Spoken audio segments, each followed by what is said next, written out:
ಬೆಂಗಳೂರಿಗೆ ಅಕ್ರಮವಾಗಿ ಕಳಪೆ ಗುಣಮಟ್ಟದ ಮಾಂಸ ಸರಬರಾಜು ಮಾಡುವವರ ಮೇಲೆ ಕಾನೂನು ಕ್ರಮ ಸಹಿತ ಪುನೀತ್ ಕೆರೆಹಳ್ಳಿ ಅವರ ಮೇಲೆ ದೌರ್ಜನ್ಯ ಎಸಗಿದ ಪೊಲೀಸ್ ಎಸಿಪಿ ಚಂದನ್ ಕುಮಾರ್ ಮೇಲೆ ಕಾನೂನು ಕ್ರಮ ಜರುಗಿಸುವಂತೆ ಹಿಂದೂ ರಾಷ್ಟ್ರ ಸಮನ್ವಯ ಸಮಿತಿ ಸಹಾಯಕ ಆಯುಕ್ತರ ಮೂಲಕ ರಾಜ್ಯಪಾಲರಿಗೆ ಮನವಿ ನೀಡಿದೆ.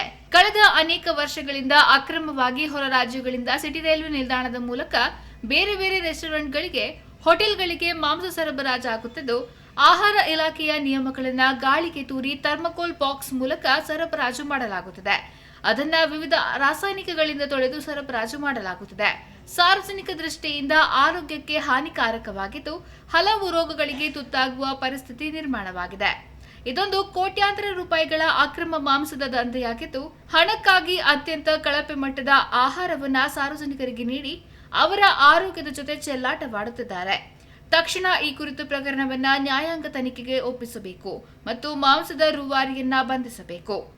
ಅಲ್ಲದೆ ಮಾಂಸದ ಗುಣಮಟ್ಟ ಪರಿಶೀಲನೆ ಮಾಡಲು ಪೊಲೀಸ್ ಹಾಗೂ ಆರೋಗ್ಯ ಇಲಾಖೆಗೆ ಒತ್ತಾಯಿಸಿದ ಪುನೀತ್ ಕೆರೆಹಳ್ಳಿ ಅವರನ್ನ ಬಂಧಿಸಿ ಶಾಂತಿ ಭಂಗ, ಕರ್ತವ್ಯಕ್ಕೆ ಅಡ್ಡಿ ಪ್ರಕರಣ ದಾಖಲಿಸಿದ್ದಾರೆ.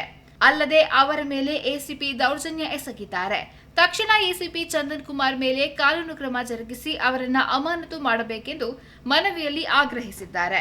ಒಂದು ಆರೋಗ್ಯದ ಮೇಲೆ ಒಂದು ಏನು ಅದಕ್ಕೆ ಏನು ಹೇಳ್ತಾರೆ, ಚೆಲ್ಲಾಟ ಮಾಡುವಂಥದ್ದು, ಇದು ಯಾವ ರೀತಿಯಲ್ಲಿ ಇದು ಸರಿ ಅಂತ ಹೇಳುವಂಥದ್ದು.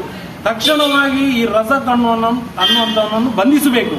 ಕೇವಲ ಪುನೀತ್ ಕೆರೆ ಮೇಲೆ ಮಾತ್ರ ಅಲ್ಲ, ಅಲ್ಲೇ ಇದು ಪ್ರಕರಣವನ್ನು ದಾಖಲಿಸುವುದು. ರಜಕ್ ಅನ್ನುವಂಥನ್ನು ತಕ್ಷಣ ಬಂಧಿಸಬೇಕು, ಮತ್ತೆ ಚಂದನ್ ಅನ್ನುವಂಥ ಎಸಿಪಿ ಅವರನ್ನು ಅಮಾನತು ಮಾಡಬೇಕು ಅಂತ ಹೇಳುವಂಥದ್ದು ನಮ್ಮ ಒಂದು ಆಗ್ರಹ ಇದೆ. ಮತ್ತು ರೈಲ್ವೆ ಇಲಾಖೆಯವರು ಕೂಡ ಆ ರೈಲ್ವೆಯಲ್ಲಿ ಈ ಮಾಂಸವನ್ನು ತರುವಂಥದ್ದು ಇದು ಸರಿಯಲ್ಲ. ಕೇಂದ್ರ ಸರ್ಕಾರ ತಕ್ಷಣ ರೈಲ್ವೆ ಇಲಾಖೆಯವರು ಇದರ ಬಗ್ಗೆ ಒಂದು ತನಿಖೆ ಮಾಡಿ ಅವರು ಕೂಡ ಇವನ ಮೇಲೆ ಒಂದು ಪ್ರಕರಣವನ್ನು ದಾಖಲಿಸಬೇಕು.